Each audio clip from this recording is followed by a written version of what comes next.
Minister, honorable guests, and dear friends, it's my great pleasure to open the works of the digital Indo-Italian business mission on food processing, the first of this kind and the major step forward in our effort to establish an ever-growing partnership between Italy and India.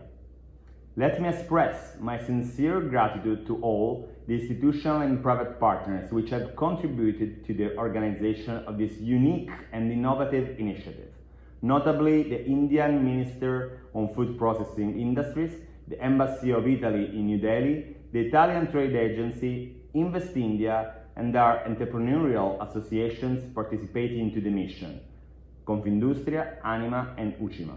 I also thank the Confederation of India Industry for virtually hosting the mission in its IVE platform. It is a happy coincidence that, as we speak, the EU-India Summit is being held in Brussels. We have high expectation that the summit will contribute to strengthen the economic ties that link the EU and India and provide new impetus to reciprocal investments. India remains one of the most promising markets worldwide, an economy on the edge of innovation. In recent years, we have experienced a dramatic increase in the bilateral trade of goods and services. In particular, the total value of our trade has grown continuously in the last 6 years, reaching 9.4 billion euros in 2018 compared to 7.3 billion in 2014. Our export to the country continued to grow also in 2019 and peaked to 4 billion euros. We hope that this encouraging trend will soon restart in the aftermath of the COVID-19 crisis. As I mentioned before, India shares an extraordinary knowledge potential and represents a truly dynamic, technology-oriented economy. It is not surprising that we are gathered today to explore the opportunities arising from the implementation of the ambitious national mission on food processing. Our discussion will focus on a highly innovative sector with a remarkable potential of collaboration, where Indian requirements meet Italian know-how and technological capacities. Let me recall that Italy is the first supplier worldwide for food processing machinery, the second one for food packaging machinery, and the third one for agricultural machinery. We are also the most sustainable country in agriculture and in the lowest number of food products with pesticide residues and one of the largest areas under organic farming. On the same side, India has an immense potential for the establishment of a solid food processing industry. According to the data of Invest India, the food and grocery market in India is the 6th largest in the world, and its retail market constitutes almost 65% of the total retail market in India. Through its Ministry of Food Processing Industries, the government of India has also sanctioned almost 40 mega food parks to be set up in the country under the Mega Food Park scheme. This digital mission represents an important opportunity to stress the growing intensity of Italy-India business relations.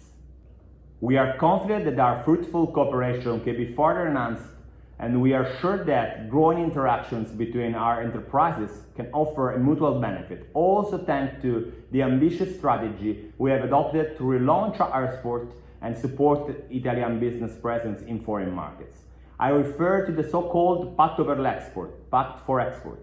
This strategy was presented by Minister Di Maio last month, and the presence of several ministers, public entities, and the main Italian business associations.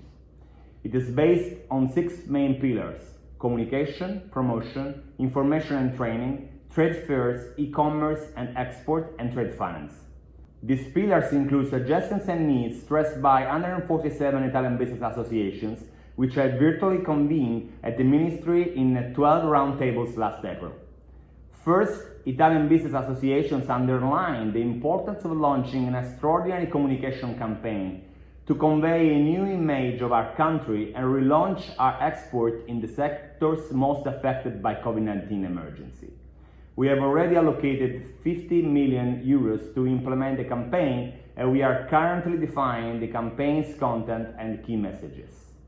Second, we will continue our promotion initiatives with what we call integrated promotion, put in place by our diplomatic and consular network, the Italian trade agency offices abroad, and the network of Italian institutes of culture. Through these initiatives, we aim at promoting Italian excellences in several sectors, from arts to culture, to science to innovation, from cinema to design. The initiatives can be a fruitful occasion for our professionals, artists, scientists, and entrepreneurs to showcase their work all over the world. Moreover, let me stress that we are well aware of the criticalities of the global trade scenario and its constant evolution. For this reason, the Ministry is willing to improve competencies and skills of our companies, especially SMEs, to face the challenges and grasp the opportunities of the global market. To this end, we intend to make available to our companies export managers and digital export managers. At the same time, last month, Minister Di Maio presented a digital book for our companies, a guide that comprises public schemes and incentives for the support Italian businesses in their activities abroad. The ebook is aimed at raising the awareness of our companies about public incentives and tools for our companies willing to operate abroad.